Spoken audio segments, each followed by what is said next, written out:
Vieja amiga, profesora nuestra, en el curso que hicimos en la Universidad Austral, donde salimos como mediadores matriculados, o las teóricas o las prácticas, y para mí Gatti fue una de las mejores profesoras que tuvimos realmente. Voy a dar muy poco, porque si tengo que hablar todo, madre mía. No, ese es mi currículum. Está bien. No puede ser. Pero un poquito, porque gente joven que por ahí, o más joven que nosotros un poco, ¿no? Entonces, muy rápidamente, Gatti es abogado en la Universidad Nacional de la UBA, ¿no? Sí. Mediadora, consultación del Ministerio de Justicia, posgrado en Diálogo y Deliberación, programa conjunto de Frederick Garvey University y Sydney University. En el 2007, estudios de negociación, seminarios con William Murray. Claro, William Murray es, ya sabemos, ¿no? Programa Negotiation Harvard School, Cambridge, Film Institute Santa Bárbara, Sarah Cobb y Deborah Colm, modelo de acción final y reflexiones en prácticas de paz. Tiene 20 años de experiencia nacional e internacional, no solo como mediadora, sino como entrenadora, que es muy importante. Muchas gracias. Desde 2013 es consultora permanente para Latinoamérica del Departamento de Asuntos Políticos de las Naciones Unidas, trabaja apoyando la construcción de paz en Colombia y en varios países de la región con alta conflictividad. Siempre ando metida entre balas, así esta chica, ¿no? Pero bueno. Conflictos políticos, socioambientales, tierras, industrias extractivas, comunidades indígenas. Durante 2012-13, voy terminando, fue miembro del equipo de expertos de la Unidad de Mediación de la ONU para la creación de crisis a nivel global, seguramente lo voy a pronunciar mal ahora, trabajando prioritariamente en Kirguistán, ¿está más o menos bien? Kirguistán. Con líderes islámicos religiosos y proceso de paz de Colombia. Ha conducido talleres, diálogos, facilitando procesos de negociación entre sectores públicos, sociales, empresas, trabajando conjuntamente con expertos internacionales como Jimmy Carter, William Murray y John Paul Lederach. Y termino, fundadora en 1928 y directora de la Fundación Cambio Democrático, organización sin fines de lucro para avanzar en el campo de diálogo en la Argentina. Y ya estoy, docente de varias instituciones académicas, las puedo nombrar todas, son todas importantes. Es coautora del libro Herramientas para trabajar en mediación y liderazgo global. Y lo que nos dice que además, como autora, como coautora, tiene escrito cualquier cantidad de libros. Eso va en el analítico, pero me va a matar gachísimo todo eso. Así que bueno, termino diciendo que ha capacitado autores sociales y políticos, empresarios, religiosos e indígenas en la Argentina, Colombia, Bolivia, Perú, Chile, México, Ecuador, Centroamérica, Kirguistán y Kosovo. Así que bueno, la doctora Tapia, que era mi suelo para. Muchas gracias. Bueno, un placer estar con ustedes y muchas gracias por la invitación. Y como dice un poco la invitación, lo que yo les voy a contar es un poquito cómo evolucionó este campo desde que empezamos. Y les voy a contar un poco a través de mi historia. Y no puedo dejar de decir el rol que tuvo Héctor en mi trayectoria, porque yo empecé como mediadora, como ustedes probablemente sepan, en el proyecto piloto de mediación. Yo tuve la suerte, en ese momento estaba muy cerca de Elena Hayton y trabajando con ella y con Davis Álvarez, que fueron un poco las juezas promotoras de la institución.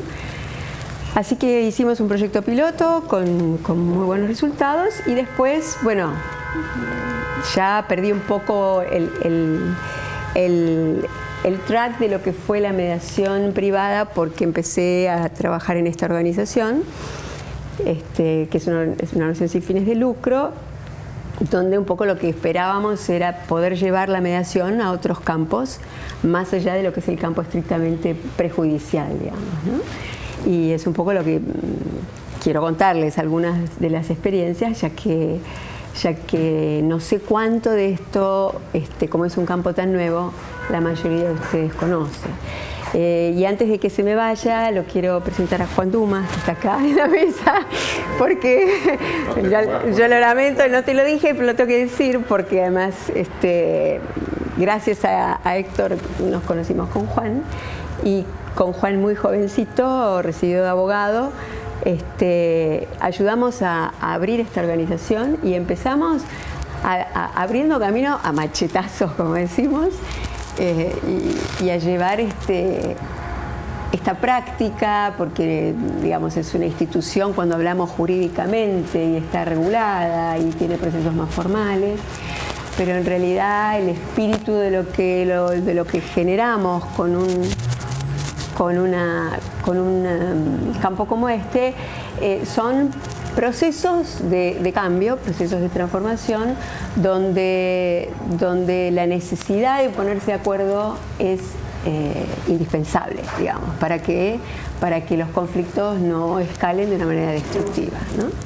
Así que partimos del supuesto de que el conflicto es algo tan natural como el agua, ¿no? O sea, si no tomamos agua, nos morimos de sed, y si tenemos mucha, nos ahogamos. Así que la cuestión no es evitar el conflicto, sino recibirlo, ver qué oportunidades trae, gestionarlo, etcétera, etcétera, como ustedes sabrán si han tomado alguna de estas clases. Yo tengo el supuesto de que ustedes conocen la mediación o al menos han tomado cursos de negociación. ¿Estoy en lo correcto? Sí. Son todos, digamos, al menos expertos negociadores. Yo creo que el problema que veo, y trabajo muy poco en mi país, trabajo mucho afuera, así que estoy un poco alejada de lo que es la institución de la mediación privada como aspecto prejudicial. Creo que se ha convertido en un trámite muy lejos de lo que esperábamos cuando se inició y muy lejos del espíritu con el que algunos nos embarcamos tan fuertemente en esto. Yo venía de 10 años de trabajar como abogada, había trabajado en la justicia como les digo, con las doctoras Hayton y Álvarez, era profesora de filosofía del derecho, trabajaba en un estudio donde asesorábamos gobiernos, compañías, empresas mineras que llegaban en los 90, y de repente aparece esta institución y tengo que elegir, y tuve que elegir en ese momento, ¿no? Y no sabíamos qué iba a pasar, si podríamos o no vivir de esto. Y yo creo que tuve la suerte de haber podido encontrar estos caminos, estos espacios de un campo que es a nivel internacional un campo muy amplio. Estoy trabajando en este momento no solamente en Colombia, donde el proceso es muy complejo, pero es un proceso de paz. Entonces, más allá de las negociaciones formales que podemos apoyar, después vendrán las dificultades de negociar la implementación de esos acuerdos, que va a ser muy complicada, los procesos de justicia transicional, de movilización y de desarme, cosa que a nosotros nos resulta muy lejano en lo que son nuestros procesos de conflictividad. Pero bueno, un poco para contar cómo fue el proceso, yo desde la fundación y con Juan como mi mano derecha. Él después se fue a Ecuador y dirigió una organización con mucha más experiencia que la nuestra aquí. Empezamos a recibir la demanda mayor de los problemas ambientales, de los conflictos. Lo de Colombia, que es la FARC y el gobierno, ¿qué mediación? Bueno, yo ahí trabajo part-time para Naciones Unidas. Tengo un contrato part-time para el Departamento de Asuntos Políticos, y Naciones Unidas está apoyando los procesos de paz, no en las negociaciones específicas entre la FARC y el gobierno, sino en cómo en lo que es lo más complejo es diseñar procesos inclusivos, ¿no? Porque el supuesto es el mismo. Cuando los acuerdos se hacen entre gente que no tomó las decisiones, hay más resistencia a cumplirlos. Entonces, si los acuerdos se hacen entre 10 personas en La Habana, ¿quién se apropia de esos acuerdos, ¿no? ¿Quién se apropia de esas decisiones? Entonces, ¿cómo abrimos lo que se llama el track 2 y track 3 en el campo diplomático? que es a cómo incorporamos a los actores, que son los actores del conflicto, ¿no? Y son los actores de sociedad civil, y son las víctimas, y son todos los que de alguna manera van a tener un rol muy clave en la implementación para que estos acuerdos se cumplan. Eso, cortito, cierro lo de Colombia. Lo que sí también hago y he hecho mucho el año pasado desde Naciones Unidas es apoyar a las oficinas del país cuando los gobiernos piden asistencia en conflictos socioambientales. Como ustedes saben, nosotros hemos aprobado el convenio de la OIT sobre el convenio 169, donde su artículo 8 específicamente habla de lo que son las consultas previas a pueblos indígenas, y esto está generando, por supuesto no en nuestro país, donde no es todavía un tema importante, pero hay países donde las comunidades indígenas son prácticamente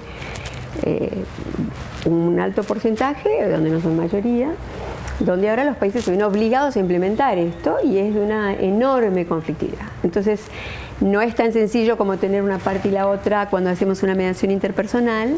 No es un proceso tan sencillo en el sentido de, bueno, cuáles son las reglas de un proceso de mediación. Es mucho más complejo, pero digo que el espíritu es exactamente el mismo, ¿no? Digamos, son procesos que necesitan muchos más roles que los de un mediador o de un facilitador, porque a veces hasta que esté la cuestión madura para una negociación, una mediación, hacen falta roles que ayuden a que la escalada no sea violenta, etc. Pero el espíritu es el mismo, ¿no? Entonces, mi práctica ha venido siendo bastante pionera en la región, como les decía con Juan, porque cuando iniciamos esta organización éramos la única organización en el país que trabajaba esto. Me acuerdo de nuestra primera mediación ambiental, Juan, en un pueblito en Misiones, en San Pedro, con un conflicto con unas araucarias que eran unas araucarias protegidas y un ministro de Ecología muy preocupado por la conflictividad que esto traía y el riesgo que esto traía a los pobladores. Hicimos un proceso que llevó 3 meses, convocamos a toda la comunidad, fue un proceso realmente muy lindo. Y después hicimos un análisis bastante interesante de cómo hubiera sido resolver ese proceso de una manera tradicional, jurídicamente, de la dificultad que tienen las cuestiones que involucran derechos de interés público para ser tratadas simplemente en un ámbito judicial, digamos, ¿no? De hecho, recuerdo en algunos casos, en otros casos, por ejemplo en Santiago del Estero, o en Iguazú, donde hicimos un diálogo con una ocupación de tierras ilegal, muy violenta, y donde hubo que hacer intervención en crisis y después hubo que abrir un diálogo. Recuerdo el juez diciéndonos: yo no puedo resolver esto, o sea, es demasiado, o sea, él estaba lleno de causas que ninguna podía resolver el conflicto, digamos, ¿no? Entonces, necesitamos la justicia para algunas cosas y necesitamos otros espacios para otras cuestiones, ¿no? En ese sentido también medié un par de casos, uno para el Banco Mundial, otro para el BID, para el mecanismo que tiene el BID de reclamos de los particulares contra el banco. Realmente el caso del Banco Mundial fue interesante porque el banco Juan trabaja para la CAOP, que es el mecanismo que tiene el AFC, que es digamos la pata del banco para las corporaciones, desde donde el ombudsperson abre espacios de mediación. Pero el banco en sí mismo no lo tiene, así que fue una mediación medio sui generis, que tuvo la ventaja de no estar regulada, muy burocratizada, y que realmente se resolvió de una manera sencilla porque había mucho de problemática de comunicación y de mala información. En el caso del BID era lo mismo, era una empresa, la construcción de una estación transformadora de energía, y había en la comunidad una enorme falta de información acerca de los impactos. Yo creo que este es un campo que va a crecer mucho. A mí me gustaría por ahí conversar con ustedes cómo cómo ven esto, digamos, en general. Hablábamos con Juan que las empresas como las industrias extractivas o las hidroeléctricas o las mineras tienen sus abogados internos para ir a resolver cuestiones con la comunidad y llegan a los estudios jurídicos cuando ya la cuestión explotó, digamos, ¿no? No hay una alerta temprana, no hay un trabajo de diálogo y como manera de ir gestionando esa conflictividad para que no crezca hasta niveles de tanta confrontación. Pero también, digamos, hay algunas otras cosas que he hecho como mediadora en cuestiones más corporativas. He trabajado en mediar en el conflicto de un grupo empresario muy grande en Latinoamérica, un grupo de medios que además involucraba a hermanos y familias de ambos lados. Tenían que dividir sus decenas de empresas, eran no sé cuántos decenas de millones de dólares. Y bueno, las negociaciones entre los abogados de ambos lados no lograban, digamos, resolver esto. Judicializarlo tenía sus pros y sus contras. Evaluando, había muchas contras en lo que podía resultar de judicializar esta cuestión. Y como yo los conocía, porque yo había trabajado con ellos en otros ámbitos, me llamaron para mediar ese caso. Y en ese caso, yo me acuerdo, yo no soy mediadora en Miami, no tengo matrícula en Miami, pero trabajé fui 3 veces, hice 3 viajes. Y bueno, ahí fue muy interesante cómo se dio la negociación, pero lo que sí me gustaría comentarles fue el rol que tuvo un abogado local, un abogado muy prestigioso, un abogado que se había entrenado en Harvard también y también era mediador y tenía su matrícula y era un abogado de mucha confianza de los clientes, estos clientes, donde, digamos, él me ayudó muchísimo en después ir como customizando el acuerdo más en detalle, ¿no? Pero el nudo de dónde estaba la traba, digamos, y cómo desescalar esas cuestiones que no eran, donde se juntaban intereses de todo tipo, porque no eran solamente intereses patrimoniales, ¿no? Eran intereses de las familias, eran intereses de los abogados, eran intereses de los contadores, era un enorme mapa de intereses de mucha complejidad, donde, digamos, yo creo que el rol que cumple una terceridad, ¿no? El rol no es porque sea yo, sino cualquier persona que tenga esta posibilidad de venir de afuera, digamos, genera en el sistema una posibilidad de cambio que el sistema en sí mismo, como todos los sistemas, trata de preservar, ¿no? Entonces los sistemas tratan de no modificarse. Para modificar el sistema hay que hacer algo desde afuera. Que fue un poco lo mismo que pasó cuando me mandaron a Kirguistán con los líderes islámicos religiosos. Yo me dije, pero ¿por qué yo?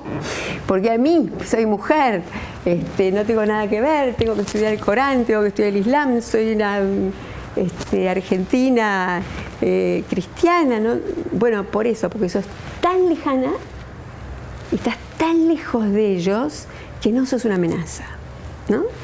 Entonces, desde ese lugar, por supuesto con mucha estrategia en el diseño y en la llegada, pero puedo entender, digamos, el rol que tiene un mediador o un grupo, porque en los conflictos más complejos, digamos, creo que el trabajar en equipos es muy importante y los roles que cada uno en un equipo cumple, pero esa energía que traemos los que no estamos involucrados, ¿no? Yo recuerdo que en el caso que les estoy contando de este grupo de medios tan grande, en un momento era tal la complejidad financiera de los acuerdos que yo me hice lío, o sea, me confundí, pasé mal una oferta, ¿no? Entonces, hablando un poco de una complejidad de los aspectos financieros que tenían. Entonces, claro, pasé mal una oferta Y me di cuenta cuando uno de los abogados se puso como contento cuando yo le pasé la foto. Y se dijo, qué bien. Y yo dije, opa, debo haber metido la pata mal para que este señor esté tan contento. Entonces me asusté, fui de vuelta, revisé, y él se fue contento corriendo, ¿no? A hacer, porque todavía estábamos en un gran hotel y en cada lugar discutían unos y otros. Y claro, me di cuenta que me había equivocado. Entonces cuando le fui a explicar que me había equivocado, el tipo se volvió loco. Porque ¿qué pasa con esto es una cosa muy humana. Los seres humanos le ponemos significado a todo sin darnos cuenta que todo el tiempo le estamos poniendo significado a todo. El problema es que en general le ponemos un significado negativo, ¿no? Y los juicios que hacemos todo el tiempo, que nuestras neuronas hacen todo el tiempo, suelen primero, por las dudas, desconfío, ¿no? Y después hay que trabajar para revertir este assumption, ¿no? Esta idea original. Y entonces este hombre, cuando pasó la oferta a mi cliente, yo me encontré con que el tipo se puso furioso y me dijo, mi hermano te compró. Mi hermano te compró. Indignado, pero indignado. Entonces yo dije, mira, si vos crees que tu hermano me compró, mañana me vuelvo, porque mi hija cumple 18 años, tengo toda la fiesta lista. Y realmente el esfuerzo que estoy haciendo acá no tiene ningún sentido ni va a servir para nada si vos me perdiste la confianza. O sea, esto no sirve. Sin confianza no sirve. Así que hasta acá llegamos. Y claro, el tipo no podía creer que a mí me diera lo mismo seguir que no seguir. Pero es que de verdad me daba lo mismo. O sea, porque de verdad el conflicto no era mío, ¿no? Entonces, mira, yo he hecho todo lo posible. Esto tiene una complejidad técnica que me equivoqué y lo tengo que reconocer. Pero además yo creo que es bueno que haya pasado eso, porque es lo que muestra que tal como estamos negociando, nunca vamos a llegar a un acuerdo. Porque de esta manera estamos haciendo más de lo mismo. Entonces, aun cuando vos quisieras que me quede, yo no me quedaría negociando de esta manera. Pondría otra escena, digamos, ¿no? No tendría estaría acá con 10 abogados y contadores de este lado y 10 abogados del otro lado. Yo haría una cosa muy distinta y creo que tal vez eso funcionaría, pero no va a funcionar si no hay confianza. Entonces, si no hay confianza, mi rol no sirve. No he podido ganar la confianza, fallé. Y yo creo que ahí, como él vio que yo le devolvía su conflicto con moño, para que él lo digiriera como en esa olla espeluznante donde estaban tratando de cocinarlo. Creo que él ahí fue muy sincero y me rogó y me dijo, no, perdóname, sigamos, entiendo, está bien, entiendo que no fue mala intención. Y en ese momento yo dije, bueno, yo quiero trabajar entonces de otro modo, yo quiero elegir las personas con las que voy a negociar, quiero elegir las personas que realmente más sufren con este conflicto y las personas que a mí me parece que están más comprometidas en hacer un acuerdo, ¿no? Había algunos abogados mucho más proactivos que otros. Y bueno, entonces hubo un rediseño y salimos de esa sala y nos sentamos en unos sillones y empezamos a generar otras conversaciones. Y como yo les digo, al ver por dónde, digamos, esos nudos se podían resolver. Y a partir de que eso se resuelve, bueno, entonces sí podemos decir, a ver, ¿por qué estas empresas para vos? ¿Por qué esta así no? ¿Por qué esta sí? ¿Por qué estos criterios para evaluar esta? Entonces, pero mientras uno no puede ir a ese nódulo, digamos, de por dónde está pasando el conflicto, eso es muy difícil. Y creo que esto da un poco la pauta de que hay, como cuando uno está enfermo y viene un médico, hay que hacer un diagnóstico, ¿no? O sea, porque si tengo fiebre y me dan una pastillita para que me baje, me voy a sentir mejor un rato, pero no necesariamente sé lo que tengo. Entonces, creo que no todos los conflictos son para ir a mediación. Creo que no todos los casos tienen la misma posibilidad de tener éxito en una mediación, o tal vez no en determinado momento. A veces hay que pensar en los tiempos también y en los contextos. Y creo que esto va, digamos, yo no estoy en los casos que ustedes manejan, pero me gustaría que me los cuenten. Y creo que esto vale en general, digamos, no sé, Juan, si estás de acuerdo, pero me parece que como descripción un poco de la herramienta, yo no es que vendo la mediación a cualquier postor, digamos, ¿no? Creo que a veces la mediación en algunos casos es contraproducente también, ¿no? Pero la verdad es que yo he tenido mucha suerte de poder dedicarme a esto, como le pasó a Juan, y de poder vivir de esto, y un poco contarles a ustedes que este es un campo que está creciendo enormemente, porque los conflictos son cada vez más complejos, los desafíos a nivel global son cada vez más complejos.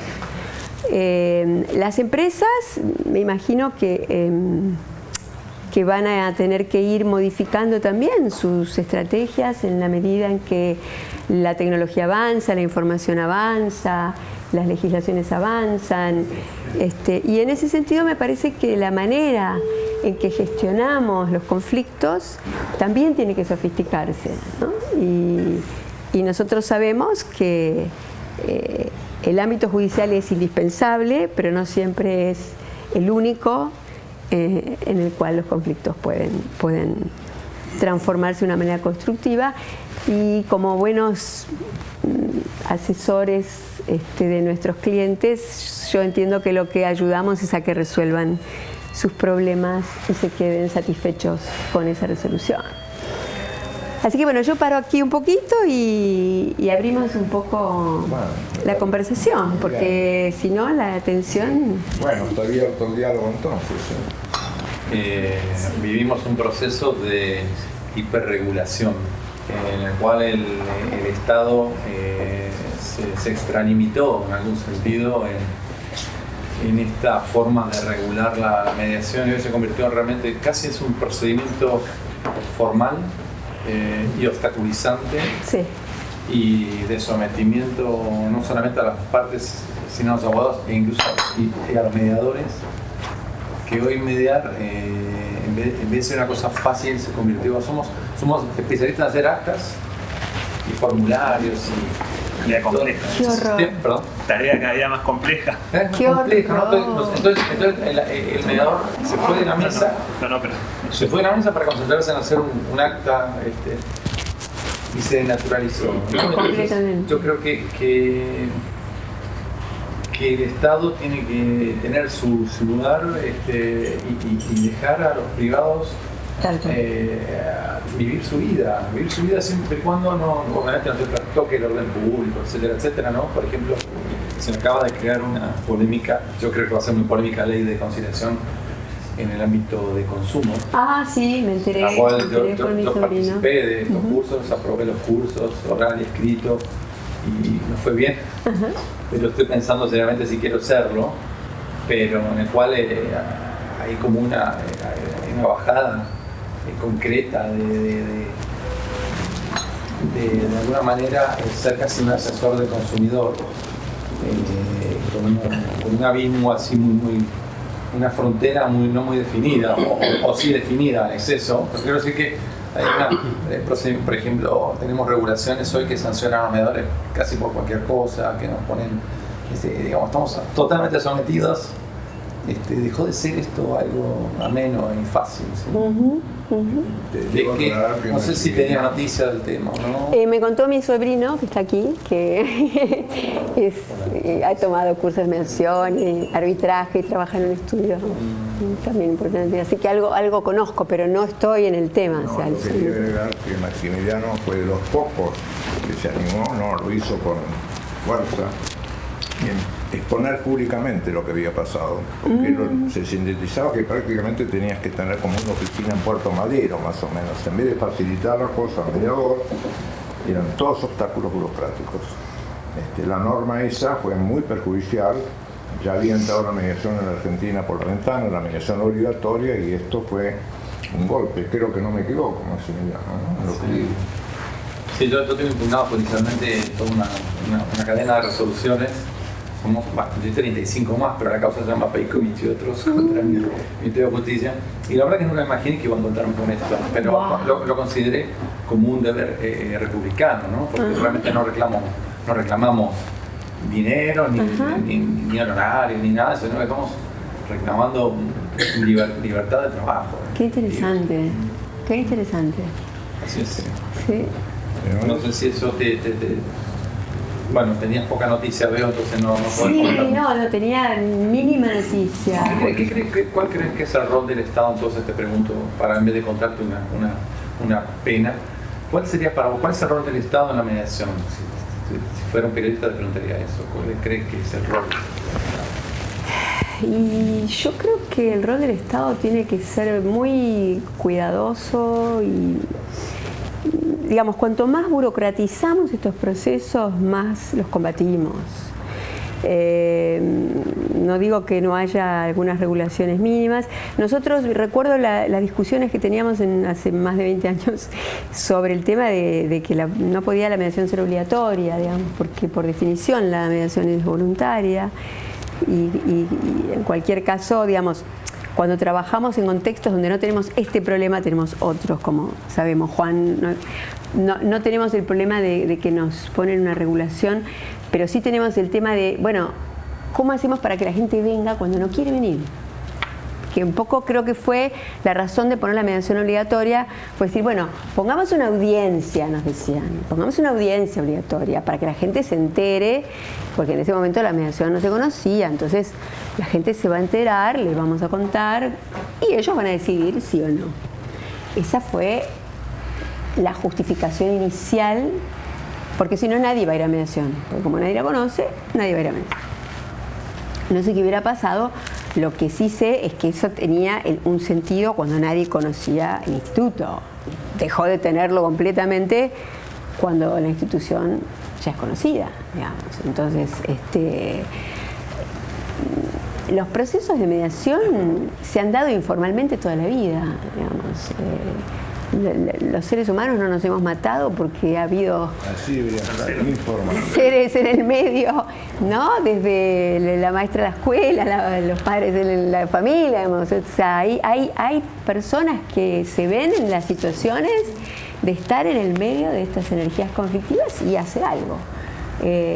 A nivel internacional, bueno, esto se empezó a profesionalizar un poco a nivel internacional y después, viendo que era una práctica que se da en comunidades, que se da en todos lados, yo creo que aquí en este país entró a través de la justicia de los abogados y en eso, digamos, si bien tuvo la ventaja de haberse difundido muy rápidamente, creo que dejó un vacío muy grande en otros espacios donde inclusive como abogados podríamos trabajar mucho más libremente.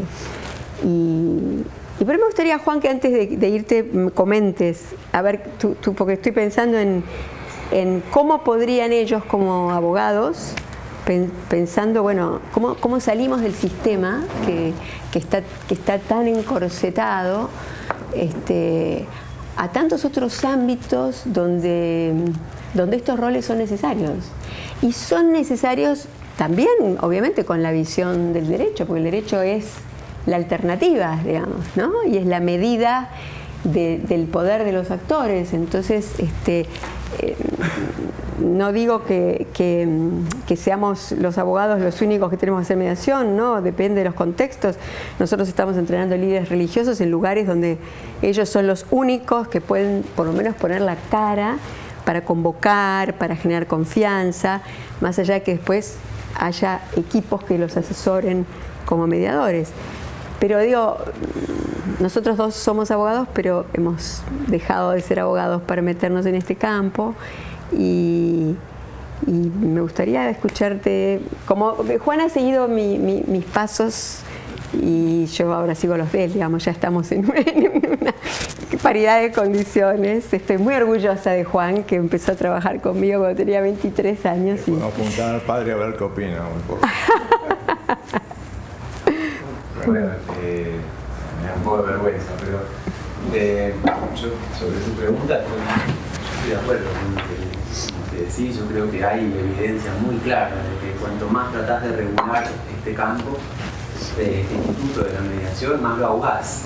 Más difícil es ser flexible, ser creativo, que son las cosas que se supone que uno logra hacer un espacio de confianza, ¿no? Yo tengo la impresión de que quienes regulan la mediación no saben nada de la mediación, no entienden lo que se necesita, ¿no? en una mediación. Creo que tal vez fue un error hacerla obligatoria de entrada, pero bueno, era un error de buena fe, si vos querés, ¿no? Pero esta cosa de seguir agregándole regulaciones es básicamente matarlo, ¿no? Pero me parece que esto se aplica a la mediación formal como tal, se aplica a la mediación informal también, es decir, a cualquier espacio donde hoy por hoy se haga mediación, diálogo, facilitación, el nombre que quieras darle, ¿no? Porque para mí es muy importante como entender que una cosa es el campo de la mediación, el diálogo como tal, y una muy particular es el sistema formal de mediación, ¿no? El que está, que solo pueden hacer los abogados, con un psicólogo. Eso es una cosa para mí muy, hoy por hoy, angosta en un campo cada vez más grande. Y está también probado que en esos lugares donde la mediación todavía es muy informal, y como mediador tenés mucha posibilidad de diseñar un proceso que es a la medida del conflicto, empiezan a haber deseos de regular esas otras prácticas. Sí. Por ejemplo, en conflictos públicos. Yo trabajo, igual que Gachi, mucho en conflictos ambientales y sociales, y cada vez vemos más intención de crear la ley con el registro de los mediadores públicos. Y yo quiero escapar de eso porque estoy seguro que nos van a crear una camisa de fuerza que va a impedir que logremos las cosas que este campo está llamado a hacer, ¿no? Así que coincido totalmente.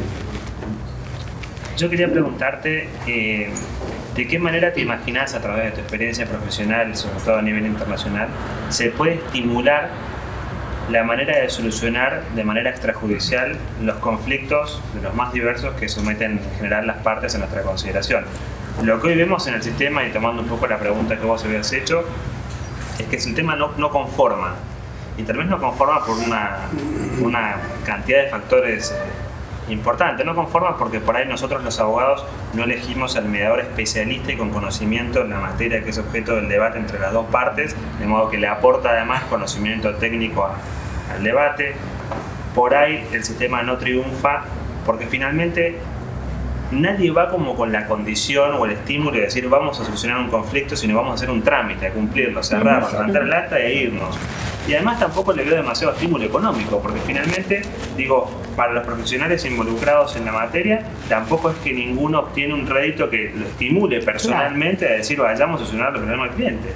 Entonces, digo, en este sistema en el que nos encontramos, donde finalmente pareciera difícil resolver los problemas, ¿cómo lo viste vos en tu experiencia internacional y podrías pensar en estimular este sistema que hoy tenemos para que funcione?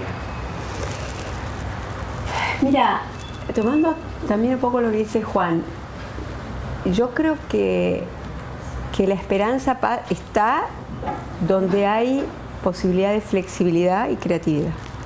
Entonces no está en el sistema. Voy a decir tal vez una cosa muy loca lo que se me está ocurriendo. El sistema de hoy exige un acta firmada por un mediador de registro.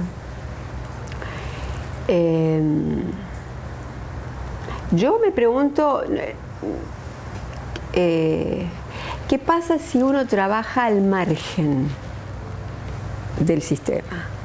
O sea, ¿qué pasa si realmente, digamos, hubiera mediadores de prestigio y de confianza, y mediadores que se empiezan a, bueno, sí, que empiezan a trabajar en algunas temáticas, que se vuelven un poco más expertos, que también es importante, digamos, que no estemos hablando un lenguaje que no entendemos, que alguien nos venga con un caso como si hablara fuera otro idioma, porque no es un tema que conocemos, pero podríamos trabajar como al margen y dejar el trámite para el momento en el que sí hace falta, digamos. Bueno, entonces ahí habrá que buscar un mediador que firme. eso se hace, Gachi. Fíjate que eso, tenés distintas mediaciones. Tenés la mediación prejudicial, que van nada más que a tener el acta, y la mediación donde van a trabajar. Entonces, lo que pasa es que son las menos. Son las menos. Porque, claro, para que el mediador pueda vivir de su profesión, tiene que tener mediaciones de todo tipo y color. Entonces no es lo mismo una mediación de compañías de seguros cuando estás hablando de una disolución de una empresa o de una sociedad entre hermanos. Entonces ahí se puede hacer. Pero a lo que apuntaba Maximiliano era que cada vez el mediador está más compelido por el Estado y más observado. Ahora estamos online trabajando. Entonces, sí, me enteré. Vos no podés trabajar de otra manera salvo que tengas la confianza de las dos partes. Son los dos abogados los que se ponen de acuerdo. Entonces tenemos mediaciones donde por ahí, a mí me tocó hoy, por ejemplo, una que hoy por la octava audiencia no hice ni un solo acta, pero los dos abogados son abogados que vienen por la confianza. Es que la única manera, perdóname, pero es que esa es la única manera en que va a funcionar, no hay otra. Pero lamentablemente es la excepción y no la regla. Entonces ahí es donde decíamos con Maximiliano, ¿cómo hacemos para que esto, y tal vez esto desde tu experiencia, a ver qué nos podés ayudar y aconsejar, para que esto empiece a expandirse y que no sea la excepción porque te conocen o porque sos el mediador conocido, sino que empiece a ser la regla y que todos puedan ir a un sistema así? Yo creo que como todo empieza, con todo cambio empieza con la calidad del catalizador, ¿no? O sea, los cambios generalmente son catalizados por algunas personas claves, no porque sean muchos. Nosotros tenemos un maestro que se llama Ledrach, que es un maestro en conflictos sociales, y él habla de levaduras críticas y no de masas críticas. Él dice, los cambios a veces no se dan porque sea mucha la gente que cambia, sino porque la gente que cambia es la gente estratégica. ¿A quién tocamos para que el cambio se produzca? ¿Quién es aquel líder que si cambiamos esa persona va a hacer que otros cambien? Entonces, yo creo que aquí sería interesante que algunos de los mediadores, con estas perspectivas y con esta vocación, porque me imagino que no todos son así, que realmente se ven llamados porque les gusta lo que hacen, porque creen en lo que hacen, porque también es una bendición trabajar de lo que uno le gusta hacer. Yo pienso que en realidad yo estoy trabajando por este tema, pasa que no tengo mucho liderazgo y mucho predicamento y hay un gran miedo. Es cuando tuvimos en una Argentina en la cual más o menos que uno decir lo que piensa tiene sus consecuencias. Pero yo creo que habría que desregular por completo. O sea, si yo fuera autoridad nacional de mediación, la desregularizaría por completo. Daría la baraja otra vez, vuelta a dar la baraja absolutamente, con total confianza. Pero el tema es serio. Los primeros que se quejarían serían los mediadores. Claro. Lo primero que se dejarían serían los mediadores porque dirían, no, y ahora nos sacás la matrícula, nos sacás el trabajo. Pero no, estoy diciendo al contrario, estoy diciendo que tiene mucho más trabajo a partir de hoy. Es conseguir ese trabajo. Entonces, pero yo creo que habría que absolutamente desregular y dejar, es como el dólar, cuando uno, hablando de términos económicos, uno el dólar lo interviene, lo somete, como está siendo sometido acá y manipulado de alguna manera, toda la economía se ve trastocada, todo el sistema se ve trastocado. Esto sería uno mismo, hay que dejar flotar la mediación. El instituto fue aceptado. Muchos abogados hace 20 años decían, ¿qué es esto de la mediación? Yo no tengo ningún interés en una mediación, cierra y hoy los abogados lo primero que te dicen es, vamos a una mediación. Entonces logramos esto, ya está, aprendió, y ahora cada uno tiene que ser adulto. Nosotros somos obligados a hacer 20 o 30 horas por año de capacitación continua, así que imagínate que hace 20 años que llevo 20 o 30 horas obligado por el Estado, así que tengo más o menos como, solo obligado, más o menos 600 horas, digamos, de cursos y cursos y cosas. Que se dan. Y ya esto a mí no me sirve, no me alcanza, no. Es una locura colectiva, realmente, ¿no? Es una. Así que creo que habría que realmente ejercer, o sea, hay que tener paciencia y tiempo, porque el poder político es eso, es temporal. Sí, pero mientras tanto yo creo que estas experiencias como la que vos contás tal vez no es la única, digamos, tal vez son pocas, pero hay que buscarlas. Y yo creo que es decir, bueno, ¿cómo podemos trabajar al margen del sistema? Yo creo que acá el problema también es un problema económico. ¿Cuánto invertimos en esto, ¿no? ¿Cómo llevo yo a un cliente a una mediación donde por ahí el mediador, no sé,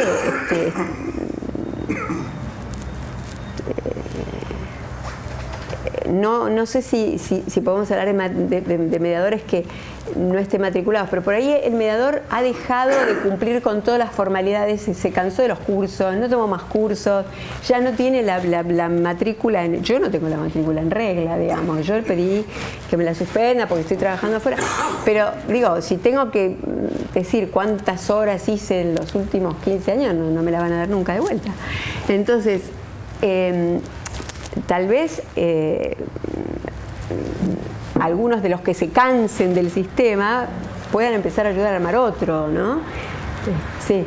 Estaba ocurriendo que una buena forma de concientizar a la gente en general, ¿no?, a la población respecto de la virtud de la mediación sería tratar de implementarla en los colegios. Y entiendo que esto me dijeron en la Cámara de Sociedades Anónimas de Colombia, en Bogotá, que funciona muy bien y recauda muchos fondos y además invierte y hace con eso. Y una de las cosas que han hecho es implementarlo en los colegios. Por lo que me contaron, el resultado fue muy bueno. Y los chicos, en vez de resolver sus conflictos a piñas, bueno, se les trae un nuevo escenario, los profesores muy contentos, los padres más. Y la verdad que si esto funciona, es una forma de... Nosotros creamos la mediación, dictamos una ley, la hacemos obligatoria, como de arriba para abajo, pero una forma de implementar a nivel escolar para que la gente conviva con esto, el sistema funcione, ya está dentro de la educación de la gente, ¿no? Y mientras hablo de esto, estoy pensando en un colegio en Barracas, que trabajamos con un socio de Alberto, que me parece increíble, un colegio de 700 chicas, las cuales 60% son de la Villa 21 y el otro 40% de los barrios aledaños. Y se ha logrado una inclusión social increíble. Ya hay primaria, secundaria completada, hay 3 camadas egresadas, casi todas a nivel terciario y muchas con becas de la UBA, la UCA, la Universidad Austral, en fin. Y es la maravilla de la reserva humana argentina, ¿no? De que esto que uno ve que sale un poco de costra así y sale una cosa, ¿no? Y cuando uno compara a estas chicas con mis hijos, concretamente, o hijas, que para ellos el colegio es, bueno, el garrón de ir al colegio, esta gente ve el colegio como la luz al final del túnel donde están inmersos, que es un infierno, ¿no? Un ejemplo, porque se les plantea a las chicas que si no hay curso sobre violencia familiar, narcotráfico, trata de personas o no sé qué otra cosa más. 70 y pico % eligieron trata de personas, o sea que se lo tienen acá. Wow. Y vinieron una gente de una asociación que son realmente unos fenómenos, dividieron en 5 grupos a las chicas de 5º año, para hacer dijeron hagan un mural, entonces ellas mismas hicieron un mural para... El lema que crearon era tu silencio es complicidad. Tu silencio es complicidad. Ese era el lema que las chicas propusieron. Y después el mural que hicieron fue una copa con una cara de una chica muy pintadita y al lado, como esa vacuna, con una almordaza. Es decir, la apariencia, la realidad. Y después hicieron un volante más o menos también siendo la misma línea y otros para spots de televisión que yo creo que es lo mejor, ¿no? Unas que decían perdés tu libertad, perdés tu trabajo, perdés tu familia, y otras aparecían diciendo recuperás tanta, y eran cosas como que pegaban al corazón, el arte va directo al corazón. El arte va directo. Creo que esto, bueno, fue una digresión, pero me parece que ahí es un terreno para aplicar esto que lo andaría muy bien. Yo lo he aplicado en mi familia. Nosotros hicimos el curso ese lateral y ya me acuerdo, estaba sentado al lado tuyo. Sí, me acuerdo. Uno de los ejercicios que nos dieron fue, nos dividieron todos, A, B, así, ¿no? Toda la vuelta. El ejercicio era que A le tenía que contar a B un conflicto que A tuviera real en ese momento con alguien. familia, portero, el socio, el vecino, lo que fuera. Entonces, y B tenía que escuchar. Terminado, cuando en todo lo sagrado, entonces había que pasar a la fase 2 del ejercicio, que era que B tenía que pedirle a A que le volviera a contar su conflicto, pero como si fuera la persona con quien tiene conflicto. Bueno, yo les cuento que en mi casa tengo 5 hijos varones y 5 hijas mujeres. En un momento, 2 de las mujeres compartían un mismo cuarto. A la sazón, una era enfermera diplomada de la Universidad Austral, que se levantaba a las 5 de la mañana, iba a Fundalego, hacía todos los cócteles de quimioterapia. Y la otra era DJ, que llegaba a las 5 de la mañana. Fíjense, Choque de cosmovisión. No fácil. Y un día viene la enfermera y dice: papá, esto no va más. ¿Qué pasa? Bueno, que Inés, esta se llama Clara, Inés entra, prende la luz, pone música, fuma, y usa la ropa. Y digo, interesante, esto es un conflicto y yo estoy siendo entrenado con unos señores para manejar. ¿Querés que intentemos aplicar alguna de las herramientas? Me miró como si fuera un marciano, ¿no? Una cosa totalmente desconcertada. Papá, decidí. Pero como no me rechazó, entonces avancé y dije: bueno, la cosa va así. Vos tenés que contarme a mí todo tu conflicto con Inés. Cuando yo no tenía más aire en los pulmones, yo digo: ¿algo más? Era como para matarme. Inés. Bueno, ahora pasamos a la fase 2. Vos tenés que contarme tu conflicto como si fuera Inés la que me está contando. Y entró, digo, bueno, Clara tiene un carácter muy fuerte, y después dijo algo más y se mató de risa de ella misma. O sea que en un momento de que estaba por volar la casa, ¿no? Que pinchaba un globo y se resolvió. La paz duró, no sé, 36 horas, y la solución vino cuando Clara se casó y se fue a vivir a la casa. Pero lo que voy es que no pudo ser sostenible el acuerdo, no fue sostenible el acuerdo.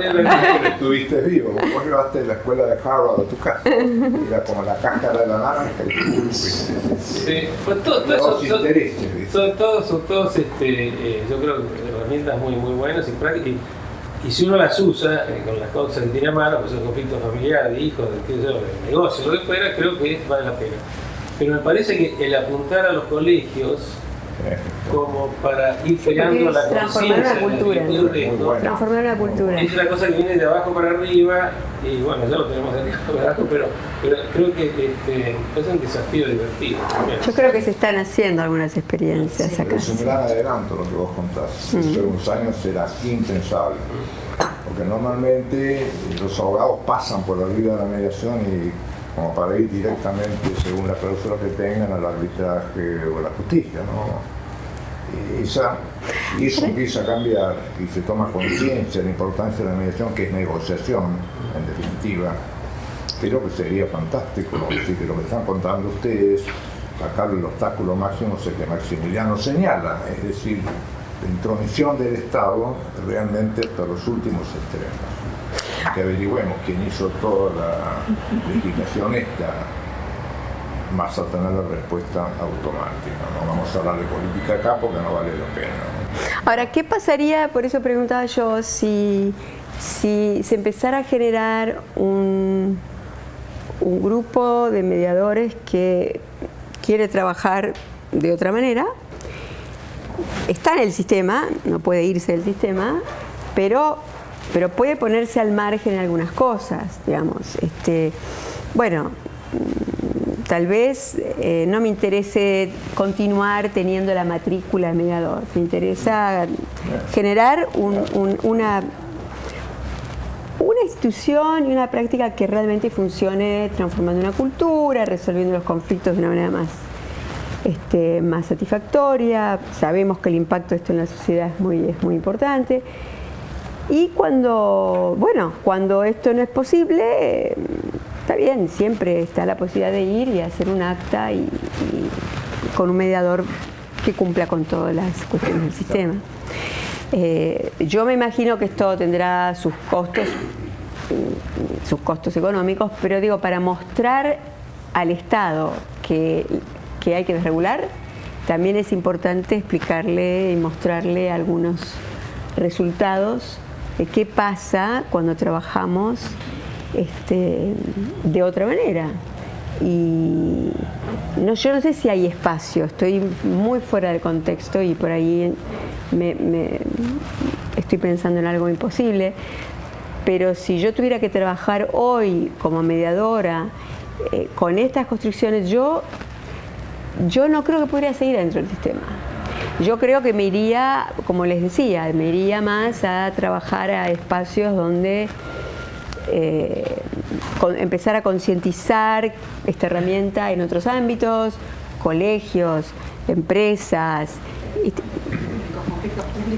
conflictos públicos. ¿Tenés experiencia hoy en conflictos públicos hoy? No.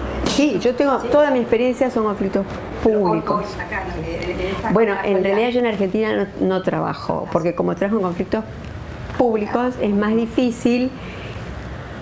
A ver, y en este momento también político, digamos, uno siempre es asociado a algo, ¿no es cierto? Entonces, lo que sí hemos hecho desde la Fundación, los invito a que vayan a la web y miren un poco lo que hacemos, es trabajar algunas plataformas no le llamamos mediación porque les cuento cortito lo que me pasó con la palabra mediación en el conflicto que medié para el BID. Era una cosa muy pionera porque el BID recién empezaba a intentar armar un mecanismo que no le funcionó, lo tuvo que reformular, pero era como uno de los primeros casos y aparece un reclamo de alguien de una comunidad entrerriana contra el banco y entonces aparece la defensora, la ombudsperson, digamos, del BID. Llega, me conecta como mediadora, llega ella al lugar sin conocer el contexto y dice: yo voy a abrir un espacio de mediación. Entonces los funcionarios en ese momento dijeron: bueno, si es mediación, nosotros tenemos nuestra ley de mediación. Tenemos nuestra ley de mediación aquí, a mí no me importa que usted venga de Washington, nosotros estamos en la provincia de Entre Ríos, tenemos la mediación de Entre Ríos, la tenemos regulada, así que acá vamos a participar. El fiscal de Estado, porque acá seguramente esta es una transacción, vamos a tener que mover un dinero. Yo dije: sonamos, me metieron adentro del sistema, me degluten. Entonces me acuerdo que viajé corriendo y dije: no, pero acá hay un error, esto no es una mediación, esto es un diálogo. No vamos a tomar ninguna decisión, todavía. Después vemos, si quieren seguir adelante, después la mediación es un proceso de toma de decisión, digamos, para hacer un acuerdo o para no hacerlo, pero el diálogo es más flexible. Entonces vamos a poner un espacio, ver cuáles son los intereses y las preocupaciones que están en juego, vamos a traer información. La comunidad tiene lógicamente miedo a estas cuestiones que no conoce, a la contaminación, a los impactos. Entonces vamos a generar este espacio y vamos a capacitar en técnicas de diálogo, de negociación, a algunos funcionarios que eran un poco combativos, a alguna gente de la comunidad que era un poco combativa. Y pusimos un espacio que en realidad era un espacio de mediación, porque estábamos mediando, pero no le poníamos ese nombre.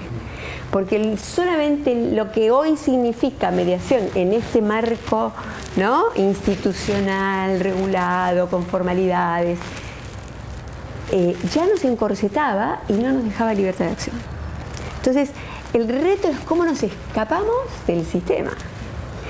Y volvemos al sistema cuando ya podemos volver. Bueno, ahora sí. Ahora como ya estamos y ya tenemos un acuerdo, entonces ahora formalizamos y entonces podemos decir a Washington que hicimos una mediación, no sé, pero mientras tanto le ponemos el sombrero que necesitemos, ¿no?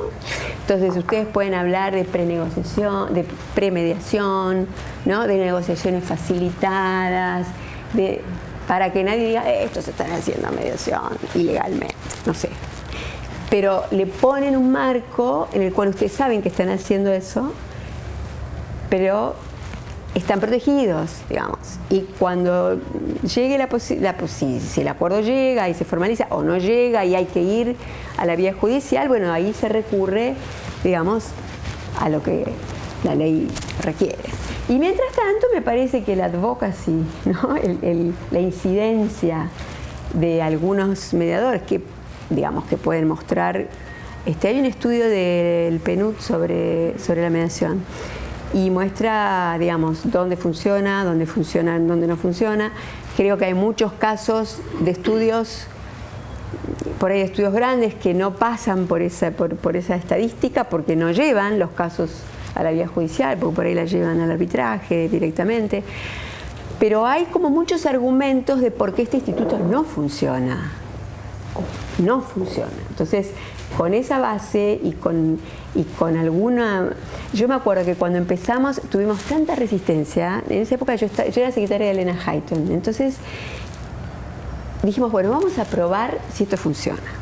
Como yo estaba solamente cubriendo una vacante de una chica embarazada. Entonces estaba solo por 3 meses. Digo, aprovechemos estos 3 meses, porque yo no me voy a quedar acá. Entonces yo voy a manejar algunos expedientes, solo 3 meses. Con lo cual,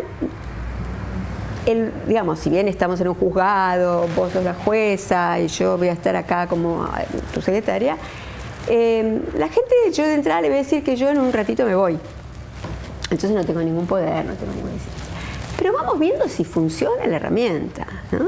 Entonces vamos citando audiencias de conciliación y las tomo yo.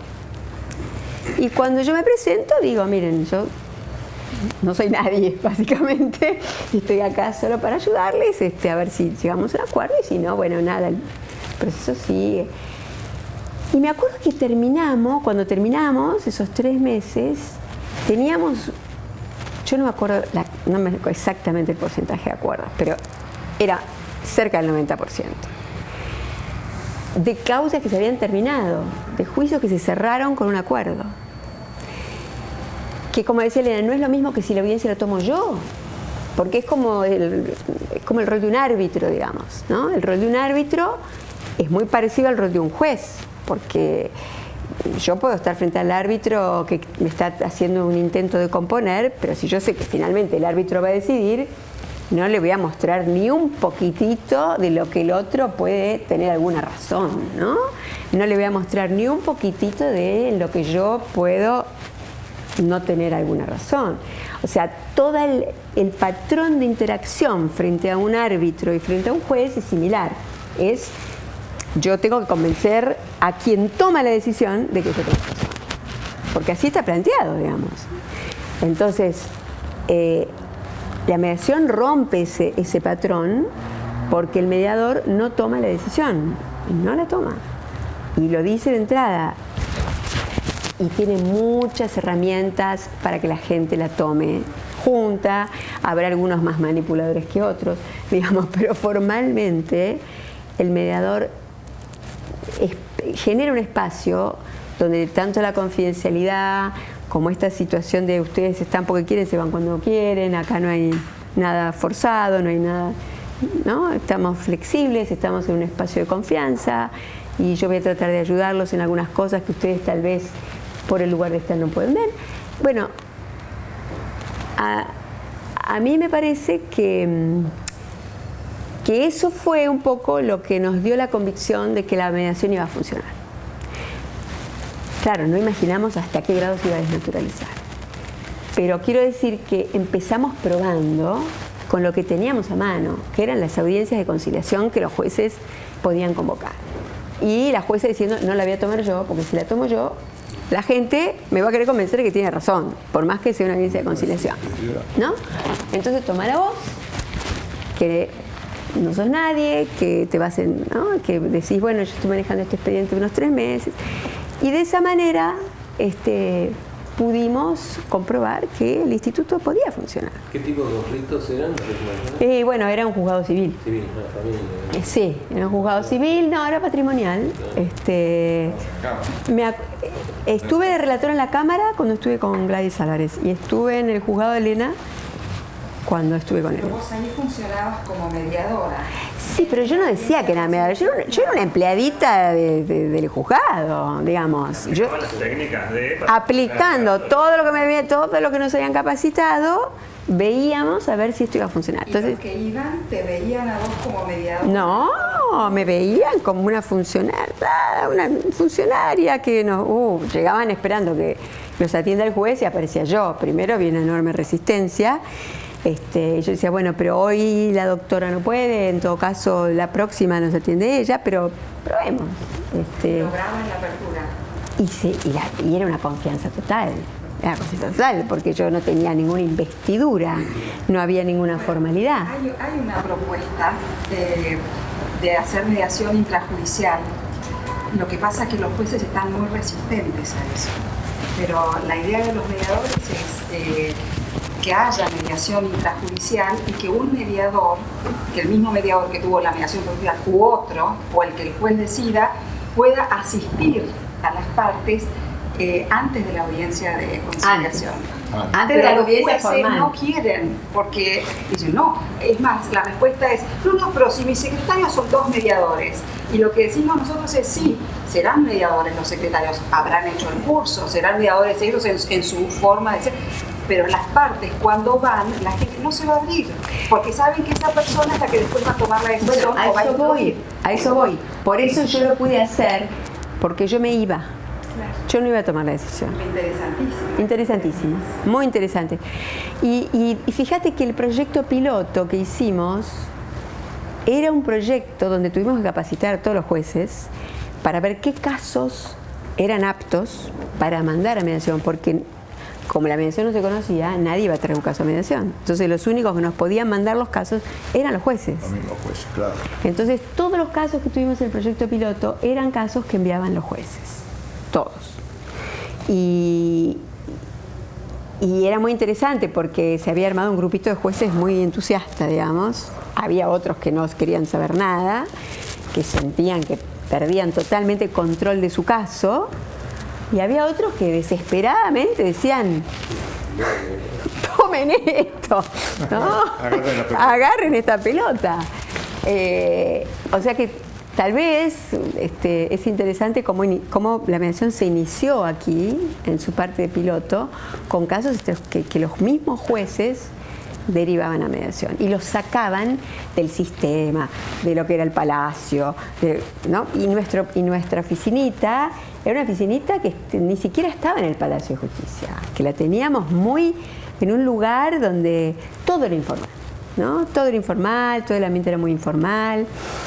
Y tenemos de esa época, bueno, todo el libro que me publicó Marita tiene esos casos. Hay otro caso interesante que es cuando en un momento muy complicado en el año 2004, ¿qué hora tenemos?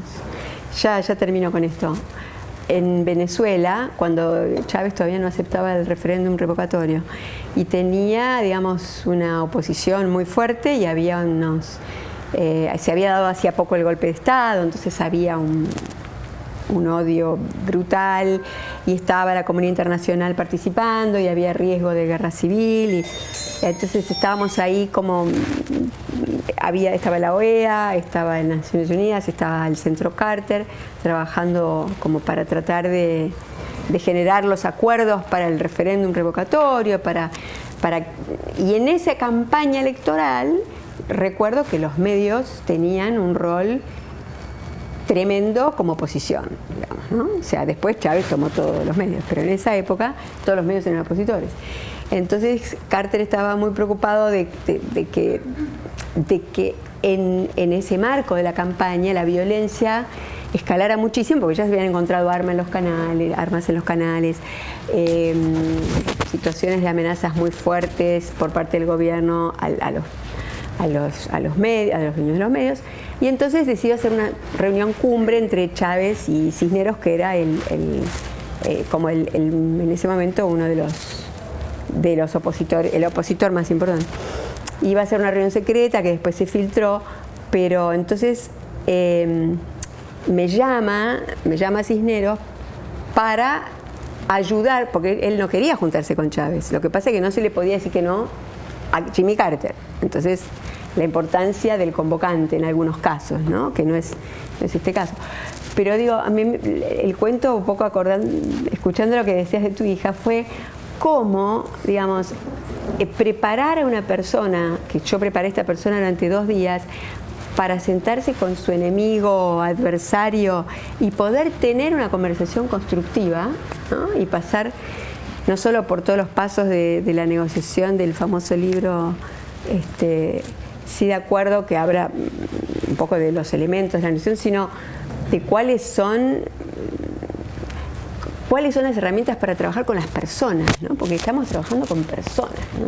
Tenemos elementos para analizar el problema y para trabajar con el problema, y tenemos toda una serie de herramientas para ayudarle a las personas a trabajar.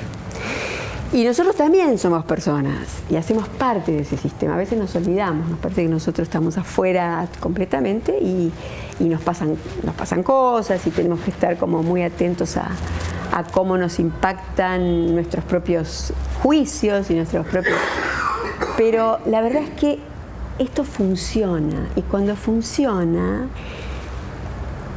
es de una satisfacción enorme, porque uno siente que realmente ha hecho un aporte, ¿no? Que ha hecho un aporte a larga escala a generar una sociedad un poco más justa, un poco más humana, un poco más sustentable, ¿no? Entonces me parece que esto que vos decís de pensar en, bueno, ¿cómo podemos hacer para, por ejemplo, generar la extrajudicialidad? Y hay que empezar a hacer un mapeo de actores, ¿no? Como hacemos nosotros cuando llegamos a un lugar y tenemos un conflicto y tenemos que analizar, bueno, ¿qué estrategia vamos a usar? Lo primero que hacemos es un mapeo de actores. ¿Quiénes son algunos actores estratégicos que nos pueden ayudar al cambio, ¿no? O que pueden operar o que pueden influenciar sobre otros? Me parece que ustedes están tratando de cambiar un sistema, ¿no? Antes de pensar, bueno, cómo mediamos, que ya saben cómo mediar y ya están muy entrenados, cómo cambiamos un sistema que nos atrapó, nos encorsetó y no nos deja hacer esto en libertad. ¿Puedo contar una anécdota? Perdón, ahí tenía alguien que no habló todavía a pasar para otro lado, porque todo el sistema argentino. Pero, digamos, yo soy abogado, pero fundamentalmente soy periodista y de temas religiosos. Por eso me interesaba especialmente lo que dijo de los islámicos. ¿Cuál fue el tema? Bueno, el tema es que Kirguistán está en una crisis política, en un gobierno de transición democrático, Kirguistán. ¿Cómo? Kirguistán está en una transición. Políticamente, el gobierno es muy inestable.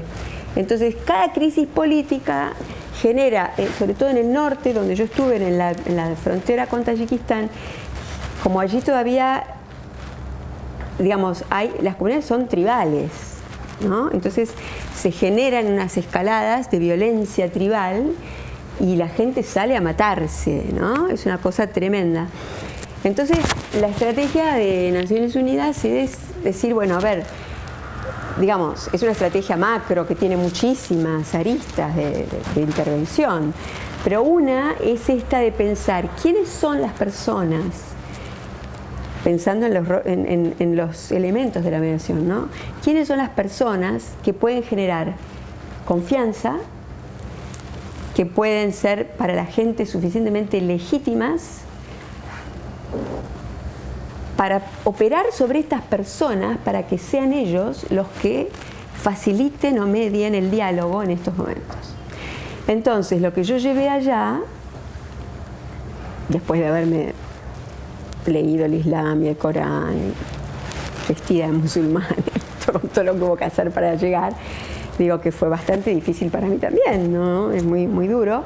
Pero lo que yo fui a hacer es tratar de mostrarles a estos líderes locales, eran líderes locales, eso era muy importante, por lo tanto la comunidad estaba muy cerca de ellos, y sus mujeres trabajaban en las madrasas, que son las escuelas. ¿Qué pasaba con otros líderes religiosos en mi región? Entonces, yo tenía el caso del diálogo en Iguazú, donde el obispo, en ese momento era el obispo Piña, el que nos ayudó a la convocatoria del diálogo. y lo que fue la pastoral social, digamos, como la institución, digamos, que convocó junto con el gobierno, porque si convocaba el gobierno no venía nadie. El gobierno tenía que estar porque era el que tomaba la decisión, porque era el que ejecutaba los acuerdos, pero no tenía legitimidad suficiente ni confianza. Entonces, en este caso pasaba lo mismo. Estos líderes tenían la confianza de sus comunidades. Estas eran luchas entre los mismos musulmanes, ¿no?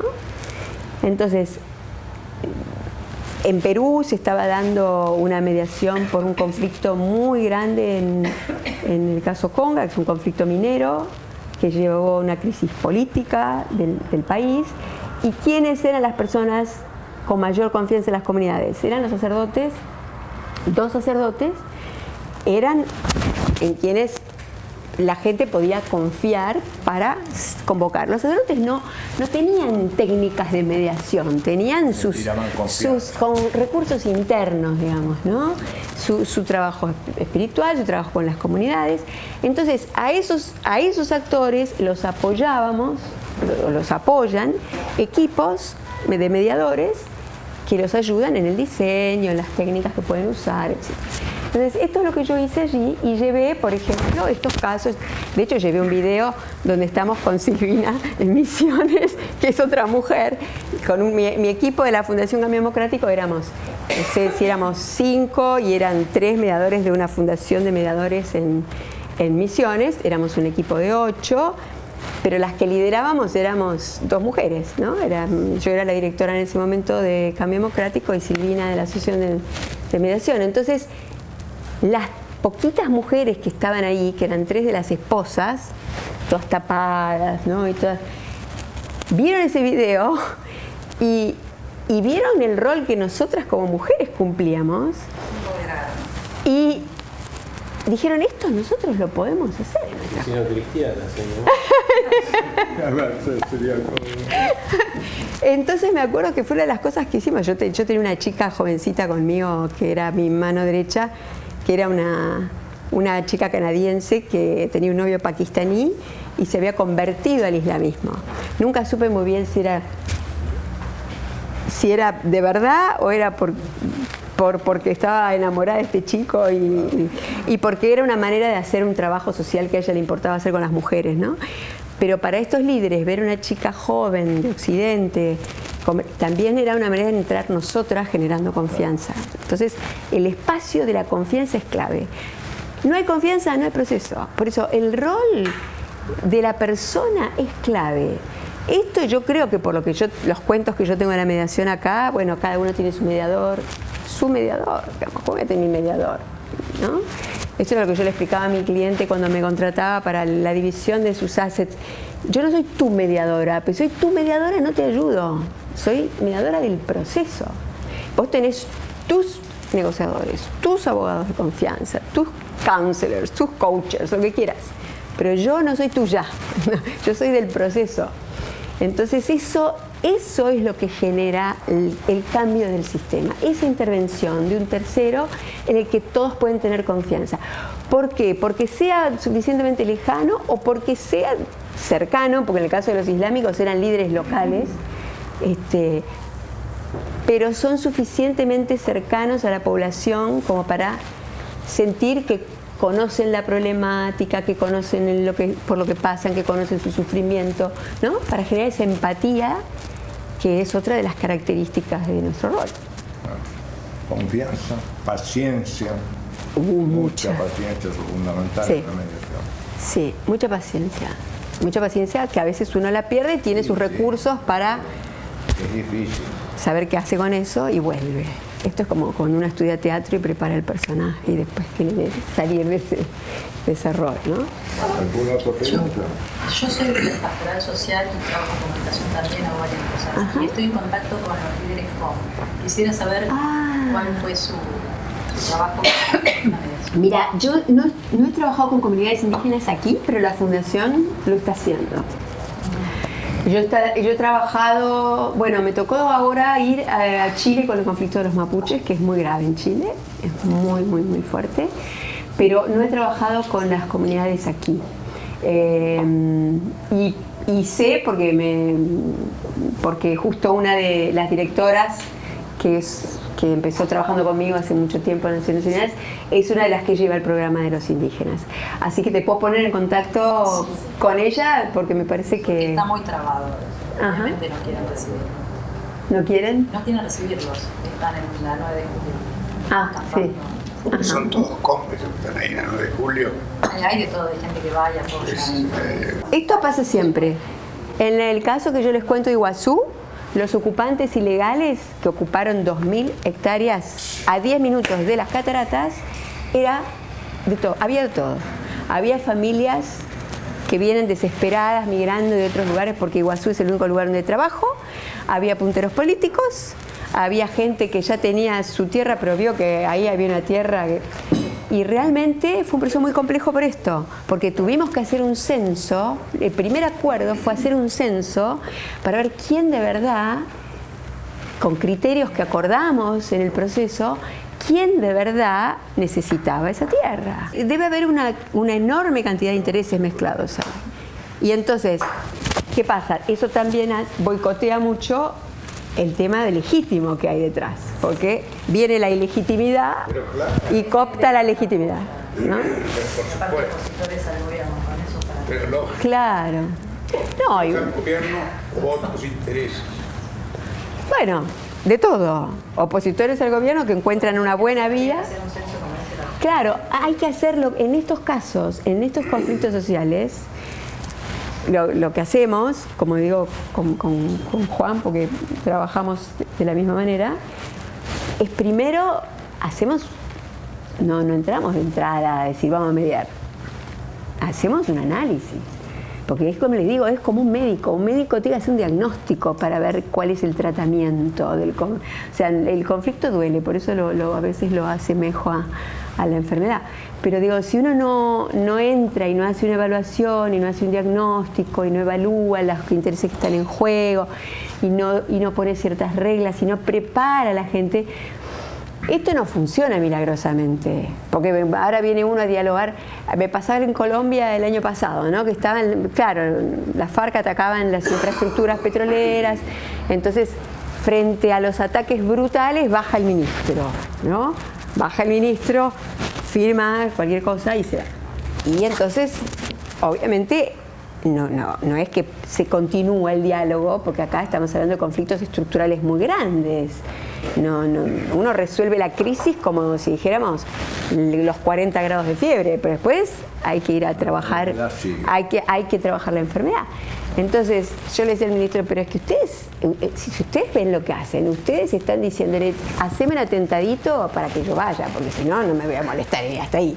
Y si no me pones una bomba, no voy a ir. Porque lo que ellos ven es que si no ponen una bomba, no van. Y acá, o sea, yo ¿qué tengo que hacer? Quemar la Plaza de Mayo para que me recibas. Entonces, también habría que ver del otro lado cómo ayudar a capacitar gente para que, digamos, en Perú hay un sistema ya bastante armado que tiene sus muchas falencias, pero por lo menos él empieza a ver en el Estado ciertas capacidades para que el propio gobierno tenga una cierta sensibilidad a un enfoque del conflicto distinto, ¿no? Y después verán a quién llaman, si hace falta, pero por lo menos empiezan a entenderlo y a analizarlo desde una perspectiva un poco más profunda, ¿no? Que es la mera crisis, ¿no? ¿Alguien más quiere preguntar? Bien, Bueno, muchas gracias. Muchas gracias a